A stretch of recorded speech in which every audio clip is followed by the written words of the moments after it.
Paz e bem, eu, Frei Luiz Felipe, sigo aqui fazendo um vídeo. Esse é o segundo e nós estamos falando sobre a regra, a nossa regra de vida. Observância pura e literal da regra. O que significa observar a regra puramente? A regra é observada puramente quando é cumprida de acordo com a intenção e a vontade do Pai São Francisco que a instituiu. Esta intenção e vontade se manifesta na regra escrita, de maneira que toda vez que se observa a regra em seu verdadeiro sentido, sem privilégio ou despesas dos sumos pontífices, a regra é cumprida puramente. Isso inclui mesmo que o Pai São Francisco e outros frades santos fizeram coisas de maior perfeição, como usar apenas um hábito, jejuar quase todo o ano e realizar outras práticas de supererogação. No entanto, o verdadeiro sentido literal da regra não está apenas no som e na superfície das palavras, mas sim na compreensão da verdade e no verdadeiro significado que as palavras transmitem. Como diz Santo Agostinho no Evangelho, o Evangelho não está nos sons ou na casca das palavras, mas na essência do sentido e da verdade. Assim, conforme o apóstolo, a letra mata, porque muitas vezes, a nos altermos a simples literação literal das palavras, deixamos de lado o verdadeiro sentido. A regra requer a aprovação da Igreja e explicações oficiais. Nenhuma regra pode ser aceita ou observada na Igreja sem que seja aprovada e confirmada pelo Papa. Isso para se conformar à intenção do Pai São Francisco, que estabeleceu como fundamento principal de sua ordem a obediência à Igreja Romana. Como se vê claramente no primeiro e no último capítulo da regra. Ele ordenou que a ordem sempre tivesse como protetor o cardeal da Santa Igreja. Por ocasião disso, São Francisco recorreu à Igreja para que sua regra fosse confirmada, submetendo inteiramente a sua autoridade, decisão e declaração. Ele sabia muito bem que, se não agisse assim, sua regra não seria aceita e nem observada, e tampouco poderia obrigar a ninguém por preceito.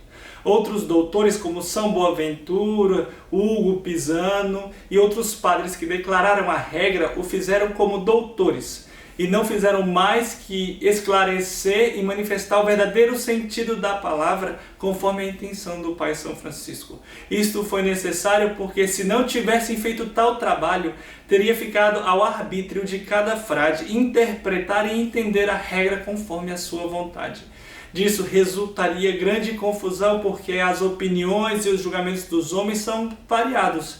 Além disso, os frades relaxados, que não desejam viver segundo o Espírito, mas conforme os desejos da carne e suas conformidades, teria encontrado oportunidades e uma porta aberta para introduzir muita frouxidão à religião, contrária ao Espírito e à verdade.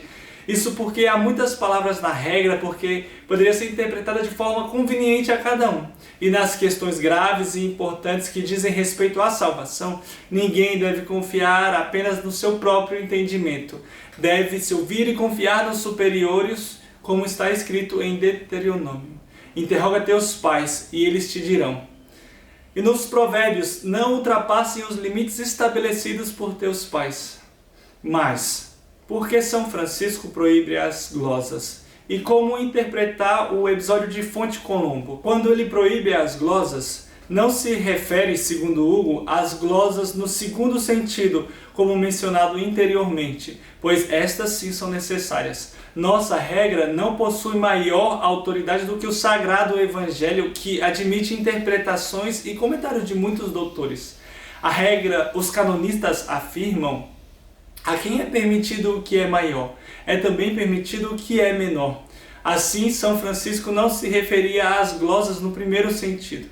E quando ele proíbe que qualquer frade solicite cartas à corte romana, isso não se aplica às declarações, mas sim às dispensas recebidas pelos sumos pontífices. Embora eles tenham autoridade suprema para concedê-las, isto era contrário à intenção de São Francisco, que desejava que a regra fosse observada de forma simples e sem privilégios.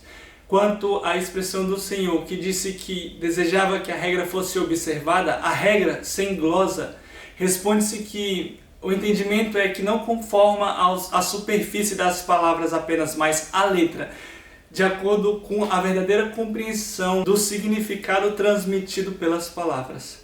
E quando se diz sem glosa, não se refere às glosas no segundo sentido, mas sim no primeiro sentido.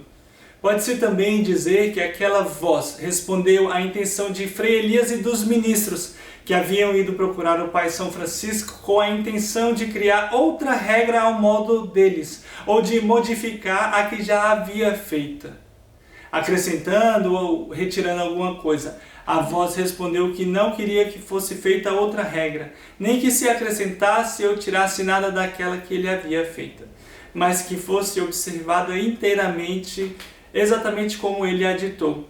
Por isso, disse ad literam, essa repetição reforça a nossa obrigação. E assim vamos concluindo mais um vídeo. Muito obrigado por tua companhia. Vamos seguir juntos, sempre.